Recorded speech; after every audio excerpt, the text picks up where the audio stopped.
Okay, Algebra 2. This is the third day of our kind of end of the year review. In this video, we're going to review over factoring. So the different methods of factoring, the GCF, difference of squares, that type of thing. And I know you're probably thinking, oh my gosh, seriously again? But factoring is super, super, super important in the coming math classes that you're going to do. So this, I want to really make sure that you understand and know how to do this. So we're going to go through these. I've attached these below if you don't already have them. And so you might need to print them off or whatever you need to do. Before we start this note sheet, though, I want to kind of go through what the next 2 weeks is going to look like. So Algebra 2, you're down here at the bottom, and these are kind of my COVID-19 lesson plans. So I kind of go through the next 2 weeks. Today is Monday, April 27th. We're doing factoring. Tomorrow we're going to do end of course review on discriminant, quadratic formula, exponents, simplifying rational expressions. Next Monday we'll do radical equations, operations with polynomials, and then there's going to be 3 days that I'm going to give you that review packet, kind of like we do at the end for semester tests. So, you know, I did that in December, right before your semester test. We went through that big, like 50 question packet. I think it was either 45 or 50 questions. When we went through those together over the course of 3 days, we'll do that again, except the wonderful thing is, you know, they've kind of made the decision as a whole staff in the high school end that we're not going to do semester tests. So yippee, there's no semester test that you'll have to take, but I will embed questions into each one of these videos all the way through here. So you will have to still fill those out. You'll still be required to do the final review, but you just won't have a test at the end. And then even though the last day of school is Wednesday, May 13th, they've told us that we are supposed to be done on Friday, May 8th. Because I think these last 3 days, they're going to have you guys come in and check books and stuff in, or whatever they're going to have you do on those 3 days, okay? So our last day, or my last day of posting new information to you or videos for you will be Friday, May 8th. So we have 2 weeks, 10 days is all we have left. That's kind of exciting. So that's kind of what the next 2 weeks are going to look like. So we're going to jump right into factoring. Okay, and so you have 2 sheets that I've attached below, or that maybe you have printed off, and I'm going to go through this sheet, which kind of talks about what we're doing when we're factoring. I think we did this in class at one point in time, and then I know that you guys kind of filled out a sheet that looked like this. Maybe it was a little bit smaller than this, but it has sample problems, and I'm going to have you go through. I'll stop the video, put some of these as, you know, problems that I want you to do individually. Okay, so these are kind of where your homework is going to come from. You don't have to do all of these. I will post which one I want you to do within the video. Okay, so we're going to start and do each one of these 5 methods. After each one, I'll probably post a question. Okay, so the important thing that I want you to remember, in addition to what each factoring method looks like, is what you're finding when you're factoring. Okay, so when we are factoring, we're trying to find the zeros of a quadratic function. Okay, so quadratic means we're dealing with like y equals x squared. Okay, and a lot of times it has numbers in there besides the x squared, so like 16x squared, or this one is just x squared in example 3. This one is 7x squared. Okay, and then I have numbers and x's afterward. Okay, but y equals x squared is the parent function, and he is going to be a parabola. So what we're trying to do when we're doing this is we're trying to find the zeros of the function. Okay, now we could have 3 different scenarios happening. Okay, we could have there be 2 zeros, which is going to happen in most cases, right? He's touching the x-axis twice. Zeros are all going to be x-intercepts. Okay, so he's touching twice. I could have him just come down and touch and go back up, in which case there's one solution. Or I could have maybe my parabola looks like this, where he does not have any solutions. He goes up forever, but he doesn't come down and touch that x-axis. And that's totally legal too. For the most part, what we're going to do is have these 2 scenarios happening today for factoring. So we will either have 2 solutions or 1 solution. There's not going to be any of them that have no solution here, but tomorrow we will talk about having no solutions. Okay, so the 4 factoring methods that I've talked to you about are the GCF method, the difference of squares, 3 is a simple trinomial, 4 is a complex trinomial, and then number 5 is kind of a mix between the two, okay? So most of the time when you're dealing with the GCF method, it's going to involve the GCF method and another method at the same time, okay, which we'll kind of see that in example 5. But GCF method just means you're doing a greatest common factor, you're pulling something out in front, okay. This one I don't have a graph because we're not actually going to set this equal to 0 and solve. I just want you to get used to what it looks like to pull out the greatest common factor. So looking at these 3 pieces here, starting with the number, I have 9, 3, and 12. What can I pull out of all 3 of those pieces? Well, each one of those numbers is divisible by 3. So I'm going to start by pulling a 3 out. But then also, if I look at the x's, this one has 4 x's to offer. This one has 3, and this one has 2. So I can take 2 of them out of each one. Okay, each one of them has at least 2 to give me. And then what I'm going to do is I'm going to write what's left over. Okay, the important part about the GCF method is when you pull it out, it doesn't go away, it just comes out here in the front. Okay, so 3x squared. All right, if I take each one of these pieces and divide by a 3x squared, okay, 9 divided by 3 is going to give me 3. Okay, some people put 6 in this spot. The reason why they put 6 in this spot is because they think 9 minus 3. Okay, 9 divided by 3 is 3. Okay, and if I take 2 x's out of x to the 4th power, that gives me just an x squared. Okay, if I take a 3 out of a 3, that will just give me 1. Okay, 3 divided by 3 is 1. And then I will have x left over. Okay, so you can either just put x or you can put 1x. It doesn't matter for this piece.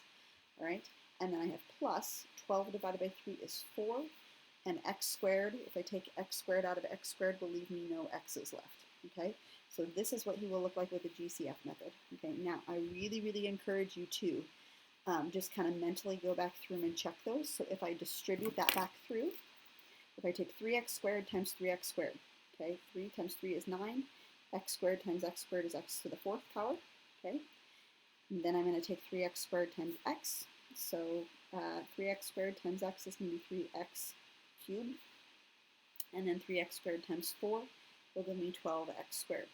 That should be exactly what the beginning was, okay? So I'm multiplying it back through. This is going to be the purple part is my answer, but this is me checking my answer, okay? So I really encourage you to, you don't necessarily have to always write it out when you check your answer. You just do it mentally in your head, you know, make sure that that's what he looks like to start with. But really important that you do that, okay? All right, difference of squares, okay? A way to identify this is it has to be a difference to start with. So you need to have subtraction, okay? Difference means subtract, okay? And then squares means that the 2 pieces that are being subtracted, I can take the square root of, okay? So I can take the square root of 16 and I can take the square root of 36. So when I do this, I'm going to have 2 pieces that is going to break down into equals 0, okay? And I'm going to take the square root of each piece. So what's the square root of 16x squared? If I take the square root, he will be 4x and 4x. So I put both of those in those pieces. The square root of 36 is 6 and 6. And one of them is going to be positive, one of them is going to be negative. Okay. All right. If I wanted to check my answer, I could FOIL that back out again, and I should get 16x squared minus 36. But I'm going to continue on here because I'm going to set each piece equal to 0. So if I have 4x plus 6 equals 0, and then in the other scenario I have 4x minus 6 equals 0. Okay. So to solve this guy, I'm going to first subtract the 6 here. So 4x equals negative 6. Okay, and then if I divide by 4, okay, x equals negative 6 divided by 4 is negative 3 over 2. Okay, if I reduce it, or negative 1.5 as a decimal. That's what he's going to look like.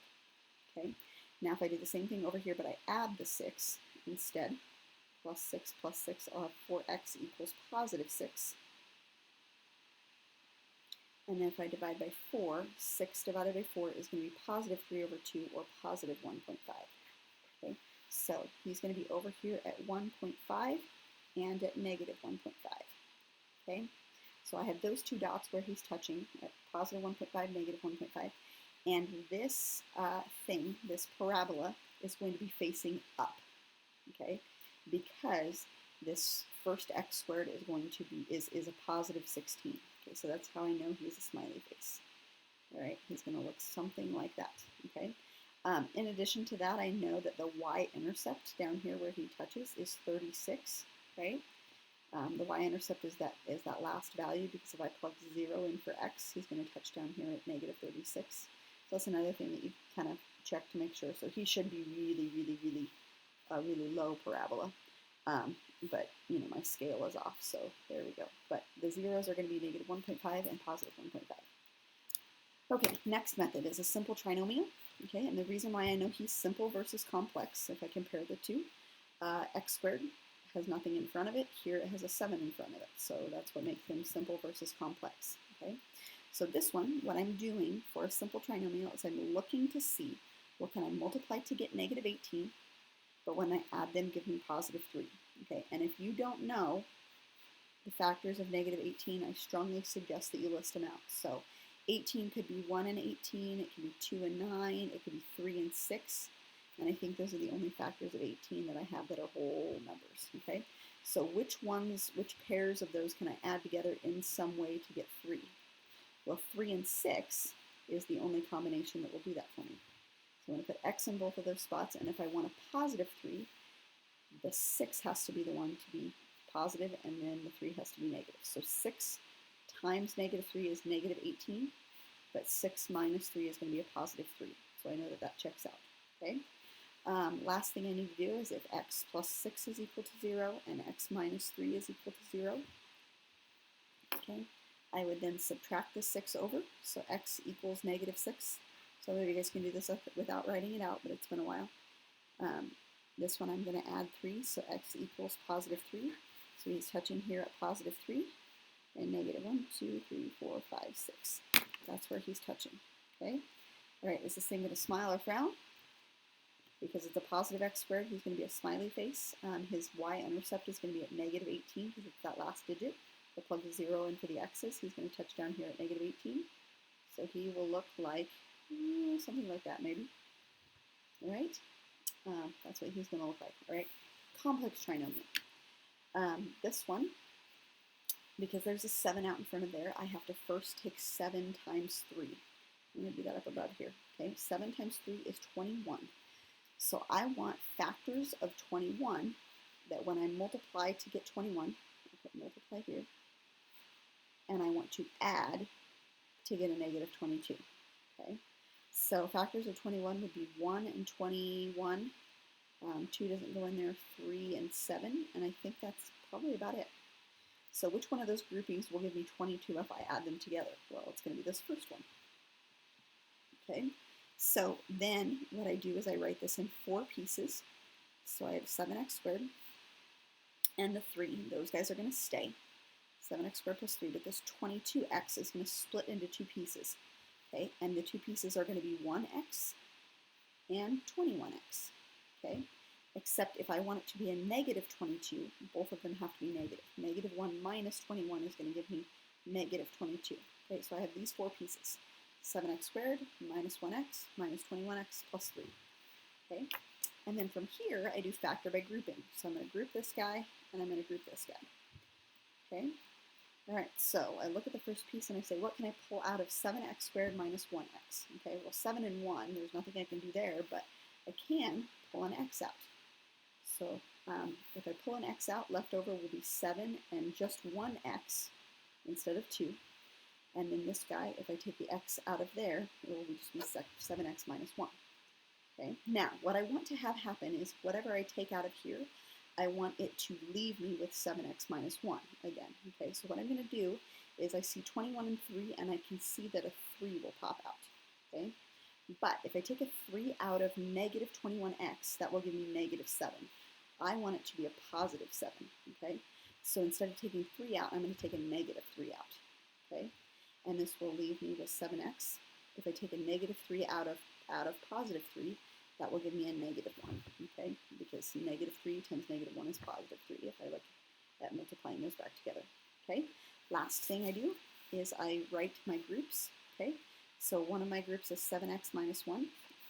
That's what he is right there, okay?